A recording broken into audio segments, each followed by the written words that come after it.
Welcome to episode 3 of Friends with Sneha J. Today I have one of my favorite authors and healers and the online course creator and a friend, Britny Jelacic. Is that the right way to pronounce it? I should have asked you before this, but we are friends. My last name is really tricky, so no worries. It's Jelacic. Jelacic? Okay. Yeah, Jelacic. And where is that originate from? Sorry? Where is the origin of that name from?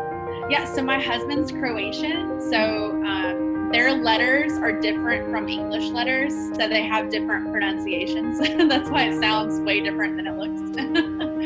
Yeah. Awesome. Thank you so much, Britny, for being here today with us. And I'm so excited to finally get my copy of your book, The Inspired Action Sprint. Yay! Tell us a little bit about what inspired you to write this. Yeah, so interestingly enough, I actually first created this back in, I think 2017, believe it or not. But it wasn't a book at first, it was just worksheets that I created. Or I used to have a membership, and I'm trying to remember, I think you may have been in it, but maybe not this first version of it. It was called the Inspired Woman Incubator. Okay, maybe not then. I think maybe you were in the last year or something. So basically, every month I would create a new, not really course per se, but like a new training, and every month was a different theme. And so one of the themes was taking inspired action. And so I created this worksheet, and I called it the Inspired Action Map. And all my clients and people that were in the program really loved using it, and I loved using it. And I always thought, I was like, it'd be so cool if this was a book, because, having to print out those worksheets a lot, that's kind of a tedious thing to do. And so at the time, I didn't really know how easy it was to self-publish on Amazon. Like, the thought of having my own book was like, oh, that's not possible, Right. And so it wasn't until last year when I published my first book, You Woke Up Worthy, that I was like, oh, now I can publish that other worksheet finally, and I can actually make it into like an experience. So that's kind of how it happened. I was like, I basically made it for me, because I was like, I want this to be a book for me. And then I was like, oh, I'm sure other people might want it too. So. Oh, it is amazing. It keeps you so much focused and inspired. I have really enjoyed the last time we did it, and I'm so glad to get this year. Because what it really does is it brings back, the focus that you need every single day, especially today's time where, our energies are scattered with all this news and kids being at home and all these things happening around the world. I feel that, this book just brings me back every single day to, again, get inspired and share more with the world, and even for myself to center. Yes, I wanted something simple that even if because you can really fill it out in like 5 minutes or less. And I wanted something simple because even though I created this, I still sometimes resist doing it, because I'm like, oh, like I don't have time, like we just are in our own spaces. And then I'm like, actually, it's only going to take me like, 5-10 minutes, maybe, depending on how long you spend to kind of like reflect and stuff. But it is really powerful, just even taking that time to write down what you're grateful for. One thing I found particularly powerful is that just being able to write down the monthly goals that I have, because I used to, before I had this worksheet, I would write them down one time, my monthly goals, like at the beginning of the month. Right. But then sometimes I would even forget what my goals were, because I wasn't reminding myself that they were my goals, you know what I mean? And so being able to write them every single day, like, okay, and sometimes I'll see, oh, I already did that. And that feels really good to see, like I'll do a little check mark, or seeing, checking in, oh, am I even making progress on this? Is this still something that's important to me? So it kind of keeps me honest. Whereas in the past, I'd be like, oh, I didn't even do that thing I said I was going to do this month, Yeah. Definitely keeps you on track. But I want to move a little bit to your soul, where you're like so inspired and you always follow that. Like, I've seen you in your journey for the past few years, and I see that you follow your inspired actions and you follow these synchronicities and things like that. So were you always like that, or were you somehow led at some point to follow your spirit? What was that turning point? I love this question. I don't think I've ever really been asked that before. So when I look back, I do feel like this is kind of who I am when I really look back at my life. I don't think I wouldn't have called it inspired action back then, because I wouldn't have known to call it that.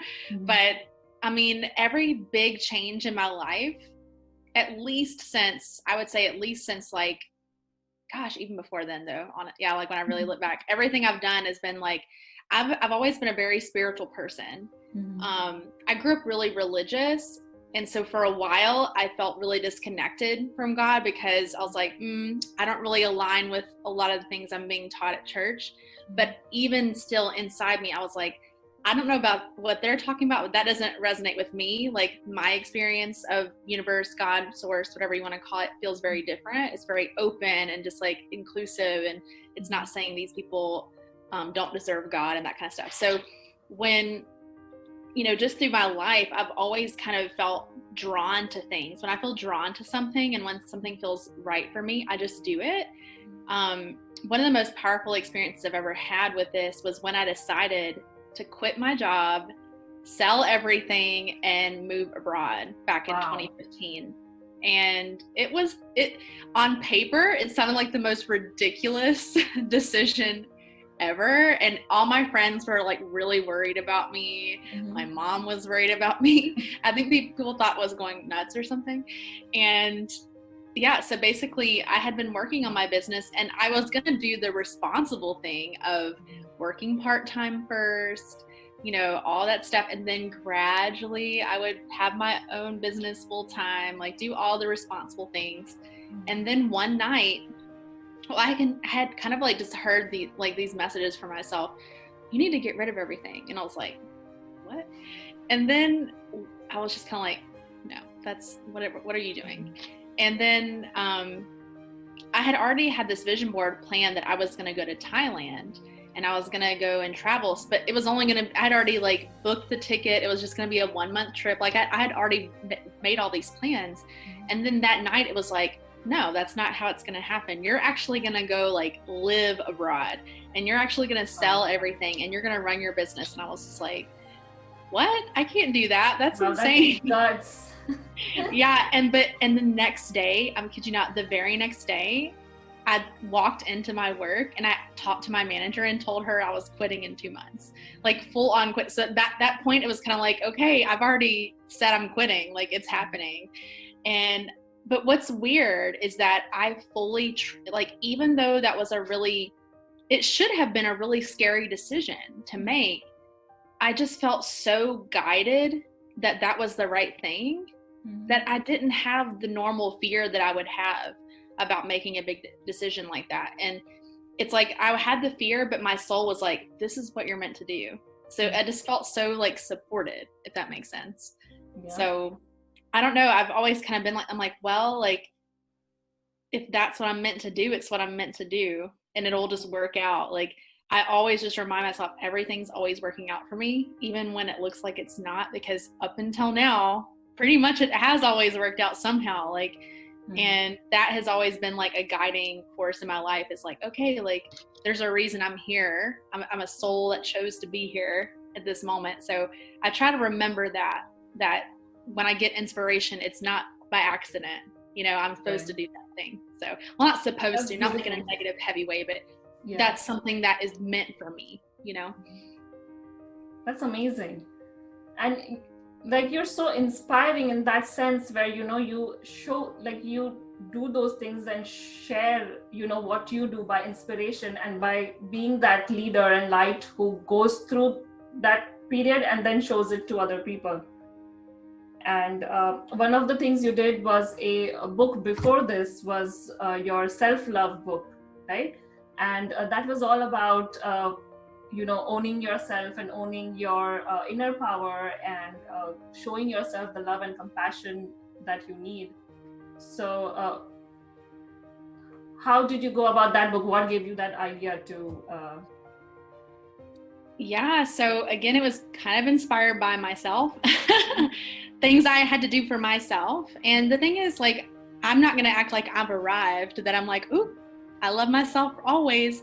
I'm always working on loving myself. So I'll even come back, this might sound weird, but I'll even come back to my own book and do some of these exercises again, because there's always another level, or sometimes I just go through a time where I don't love myself, or I have a really hard time loving myself. But what I discovered was that in creating this book, I just was like, what are the things that I did to kind of work on myself? And this book originally was a course that I created back in, again, it was 2017. That must have been my year. It was December 2017, and it was like a live stream. So it was 21 days of live streams, and I was giving them these exercises. And again, I was like, this needs to be a book. I don't want it to only be limited to these women that went through the course, because they really loved it and they got a lot of results. So that's why I was like, okay, I need to make this a book. But again, it didn't happen until 2019, because I had so much resistance and fear. Like, can I be an author? Can I publish this book? So yeah, for me, like, self-love is something I'm really passionate about. I don't know if you know this about me, but I'm the child of a rape victim.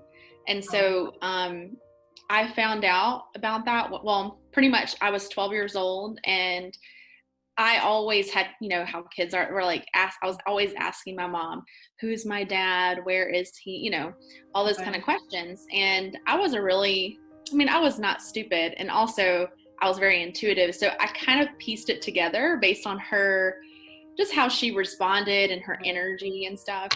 And so one day I will remember this forever. Like, I went on out on the front porch. She was sitting on the front porch, and I was like really nervous to ask her, but I needed to know, like, I just needed to know who he was, or something, you know, because I kind of felt like there was a part of me that I didn't know where I came from.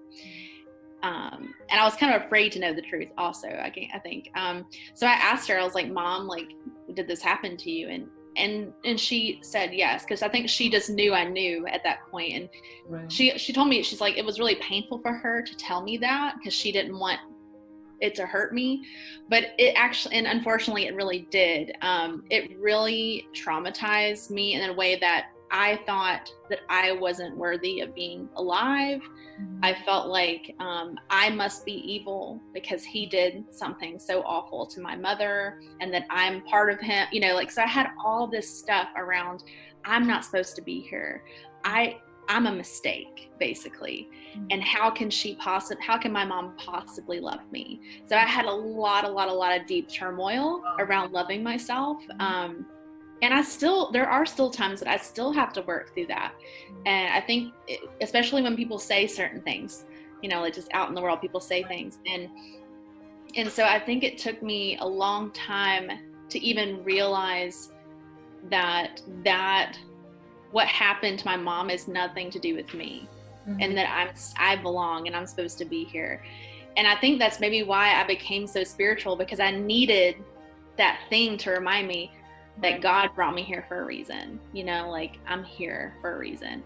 And that, I think, helped me to love myself more. But, you know, yeah, doing these exercises, like, the work in this book is not, I mean, some of the exercises are a bit more light, but some of them are quite heavy. Like, they're things that when you do them, they really can change your life and how you look at yourself. And so these are the things that I come back to, you know, over and over again as I need to, because I truly believe that self-love is a journey. It's not it's not like, oh, 21 days, I'm always going to love myself forever. You know, there's always going to be something. It's just like with anything in life, there's always new levels and new layers and new experiences we go through, like breakups or losing someone or gaining weight. Like, I'm going through a health condition and I'm gaining weight, and I'm having a hard time loving my body right now, but I'm working on it. So yeah, I just believe that there's always a new layer. But in a way, I'm grateful for that little girl that had the courage to ask her mom. And I also just love her so much. I'm like, wow, like, that must have been so hard. And I'm just I don't see myself as a bad person anymore. So that's a good thing. But it used to be something I was so ashamed about. I would never have told someone on an interview years ago, but now I can say, yep, this happened to me, and it's not a reflection on me as a person.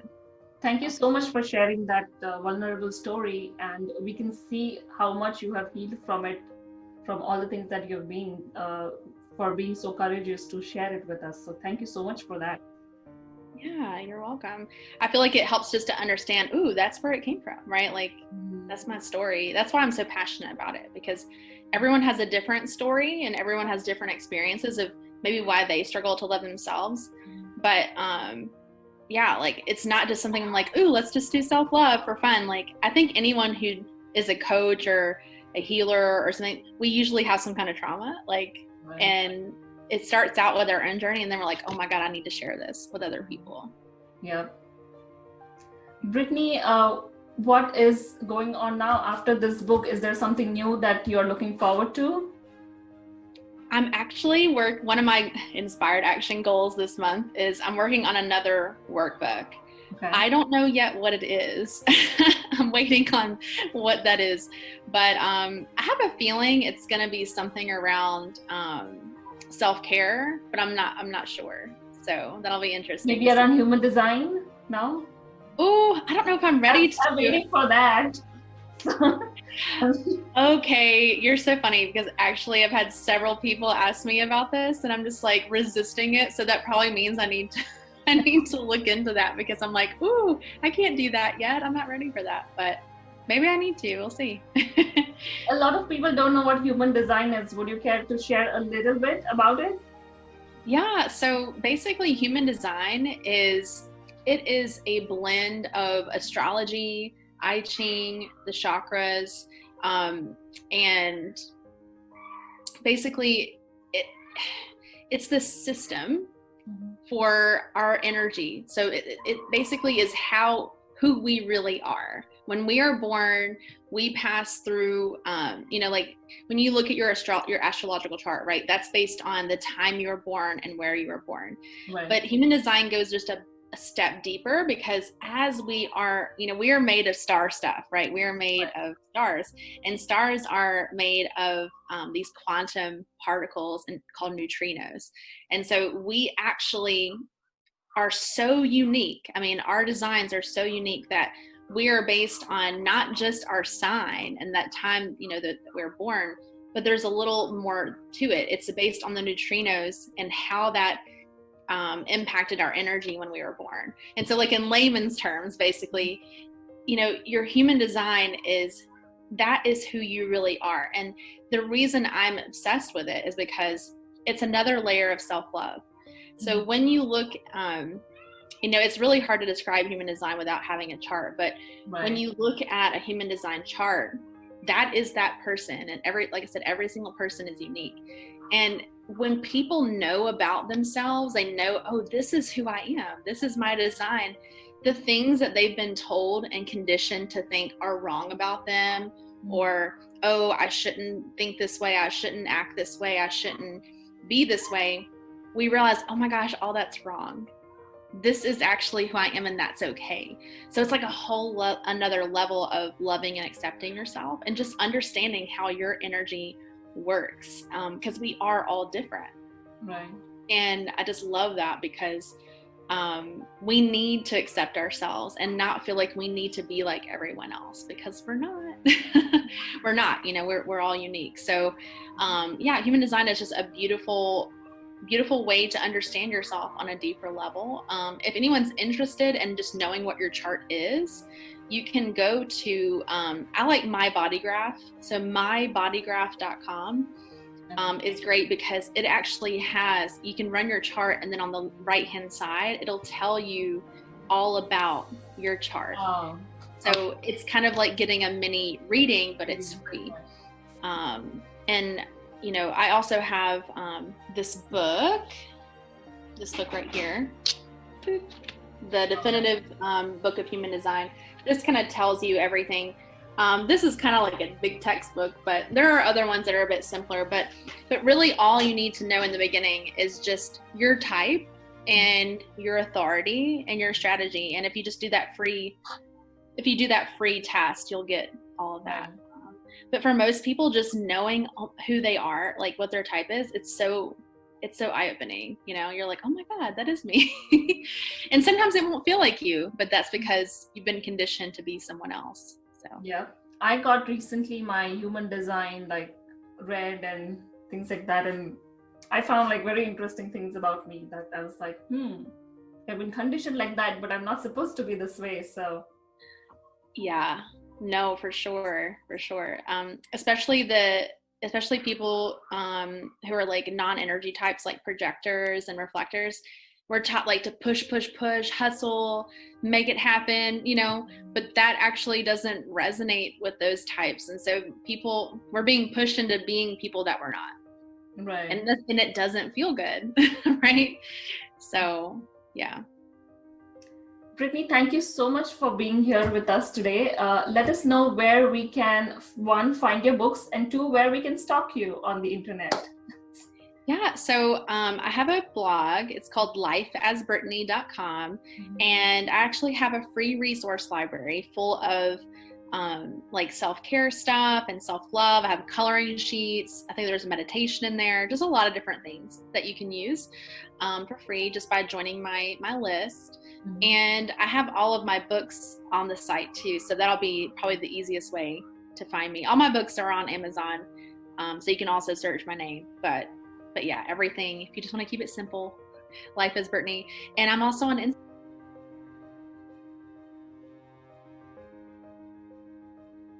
Instagram, also at Life as Britny. So you can find me there.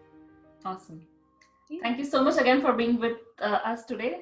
Namaste. Yeah, thank you so much.